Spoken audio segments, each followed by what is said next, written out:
This is chapter 10, and chapter 10 is broken down into 5 different parts, so this is part 1 of 5. It's one of the longer chapters in the text, but this one is about interpersonal relationship types. We'll cover types of relationships, and then one more section about the dark side of relationships. This section is about friendship relationships. So to begin with, we have some definitions and characteristics of friendship relationships. First of all, it's an interpersonal relationship, which means that it takes place between people. It has all of the characteristics of those interpersonal interactions that we've been studying all semester long. Another important characteristic of friendships is that they must be mutually productive. There cannot be a destructive partner and a productive partner. Both have to be productive. Once you have a destructive partner, you have something that's not really a friendship. And then a part about friendship is that we have to kind of like each other. Liking people is essential. And so there's affinity that's established, a likingness between people. There's other focuses and other characteristics that come into that, but basically we have to have a mutual positive regard toward one another. Now, within friendships, there are different kinds of friendships that we might have. Sometimes we're going to group our friendships into different functions. So within that friendship relationship, we may have friends that are useful to us because they know how to build things or know how to work on cars. And we have something that we can reciprocate with. Of course, it's not just a one-sided relationship necessarily, but you have friends that you use for functional, technical things, and we have friends that we use for emotional needs. We have friends that we use for other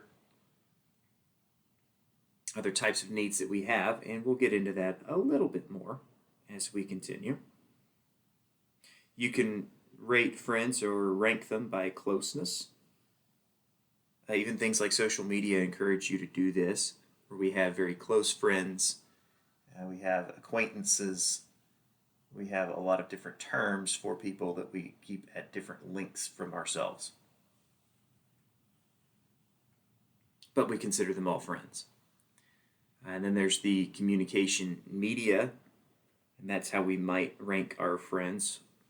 We might be talking to a third party about a friend of ours, and then we clarify, oh, well, they're just a Facebook friend.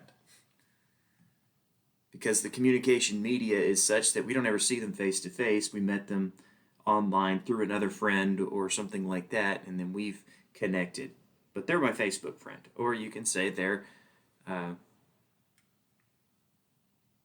somebody I follow on Twitter or something like that. Generally, when we say it's a friend, people don't question it, but we can oftentimes clarify. Then there's the reality base. This is actually really interesting. And I've actually seen this play out in a few cases, but it sounds kind of crazy, a little bit weird. But there are some folks, and you might have experienced this to a degree, many people have, some folks that feel like they have friendships with people that they've never met and never actually interacted with. So the example from your text was celebrities. People feel like they have a friendship with that celebrity because they've seen all of their movies, they've watched lots of interviews, they've read books about them, whatever. And so they feel like they have a really deep knowledge of that celebrity. And so they form a friendship with them. But it's only one-sided because that celebrity doesn't know that that person exists, much less feels that way about them.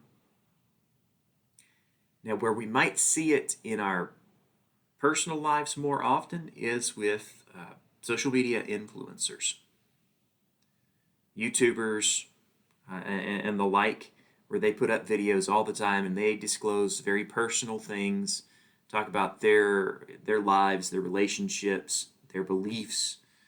And so with that amount of self-disclosure worded in a very personal way, like they're talking directly to us, sometimes it feels like we're building a relationship. But in reality, again, that person doesn't know anything about you necessarily. Now, in some cases, especially with social media, you may actually be able to reach out and interact some. But those types of individuals typically function kind of on the level of a celebrity, where they interact with a lot of people without forming any close friendships, at least in their professional world.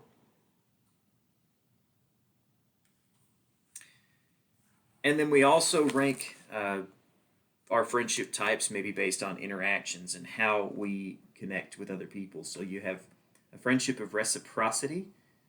This is where it's a 50-50 split within the relationship. Both sides benefit in about an equal way. And then you have, pardon me, receptivity, to where both partners or friends within that relationship, they both benefit, but one usually benefits more greatly than the other. And then we have just friendships of association, which are fairly transitory. They change quickly over time. This may be somebody is your friend because they're your roommate this year, but next year you have a different roommate. It may be friends in high school, people that you may remember 10 years from now, but did you stay connected? No. For most of them, you won't. And that would be called an association or friendship of association rather than a friendship of reciprocity or receptivity. And then we have the last two here. The book takes a great deal more time to explain. They're actually interesting terms in that they've developed recently as terms go. Friends with benefits is the idea that you have people who are friends who have a sexual relationship that has no strings attached, no intention of prolonging the relationship, no romantic interest, nothing there more than just the physical sexual connection. And then you have frenemies, which is just weird to say in an academic setting, but the word frenemy means they pretend to be your friend, but they are really not. They treat you closer to that which an enemy would treat you. So people who act like they're your friend, but they do not have your best interest in mind. But they may be controlling, demeaning, just enough to put you down and make you feel bad, but then they act in such a way that's friendly, and it's just overall kind of confusing. I mentioned this earlier, we have needs within our friendships. And these needs can be fulfilled by, all of them may be fulfilled by one person, or it may be you go to one person for utility, one for affirmation, and so on. So that utility is much like the functions I talked about a few minutes ago. And really all of these are about those functional relationships, or functional friendships. One has a particular set of skills, perhaps. They're resourceful, they have connections, and so that's the need that they fulfill as a friend. Then we have the need for affirmation. This is someone who helps you become better as a person, helps you recognize your talents, someone who appreciates your skills and abilities, and they help you to appreciate them as well. Then we have ego support, which I see is very similar to affirmation. Ego support is more about building self-esteem overall, instead of necessarily just recognizing specific talents that we have. They try to make you feel more confident and fulfilled. Then we have those friends that stimulate us. And here we're talking about they push us to think outside the box. They push us to consider new things, to see the world differently.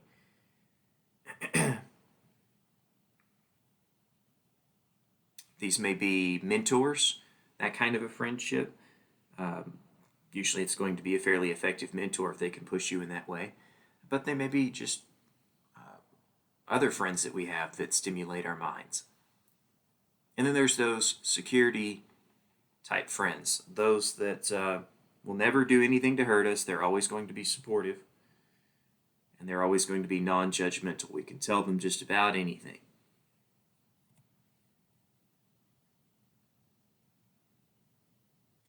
When we start forming friendships, it's just like really any other relationship. Most relationships are going to start at the level of friendship, but here we start with contact.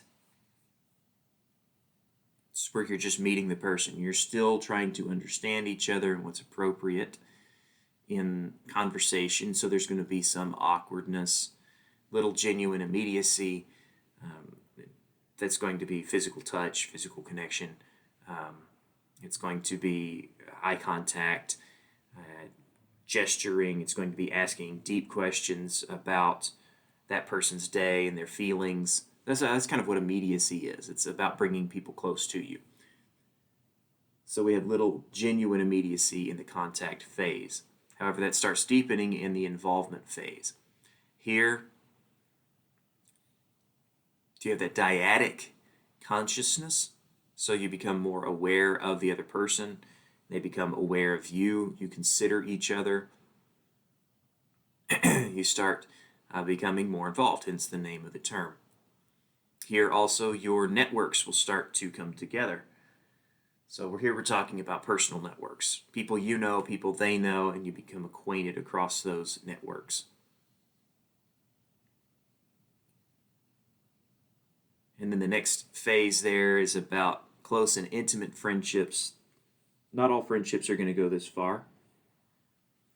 But this is where you consider the other person exclusively. You become more other-oriented, less concerned about yourself, more concerned about them within your relationship. Cultures also will impact how quickly our relationships grow, how they grow. In collectivist cultures, that level of closeness and intimacy is expected within a friendship. Otherwise, they're not really your friend. So in a collectivist culture, it's much more common for people to make great sacrifices for their friends. Whereas in an individualist culture, we are focused on ourselves primarily within the culture. And so whereas we may have certain friends that we would do anything for, the majority of our friends, we might feel sorry for them if they're going through a rough time, but we won't inconvenience ourselves to do something for them. Gender will also impact our friendships and how they develop. As we've discussed previously in previous chapters, when it comes to self-disclosure, women self-disclose more. They talk more about feelings, and they talk about deeper subjects than males do. And thus, their relationships oftentimes will be more intimate, especially with other females. Women also engage in more affectionate behaviors, checking on people. They're more likely to, of course, embrace, hug, hold hands with other people, put their arms around them. But it's not always about physical contact, of course. It's that sincere interest. It's listening to people when they're upset. So women are more likely to do those things with their communication patterns. Males build, especially male-to-male relationships, around shared activities. Going to sporting events, playing games, working on cars. They're gonna focus on mutual interest and work around an activity more so than females are typically concerned with.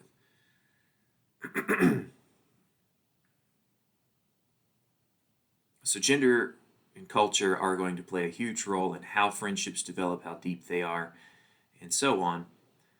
Uh, it's an interesting thing is that in relationships, a woman to a woman, or friendships, woman to a woman, they're far more likely to be really satisfied with that relationship because the amount of self disclosure and how close they become. Males are more satisfied with a male to female relationship, typically speaking, because the female discloses a lot, is more affectionate, they listen, and so that becomes closer. Male to male relationships, whereas they may be fulfilling, uh, when it comes to friendships, they never get very deep, or very rarely do they get very deep as a friendship. So they're less satisfying overall on a lot of different levels. Uh, both males and females report that their relationships between or across sex will actually be about the same, but males favor opposite sex relationships, friendships, more favorably than just same sex relationships, and females prefer the same sex relationship over the opposite sex. Of course, this is all talking about friendships. Romantic relationships are another thing that we will talk about in another lecture.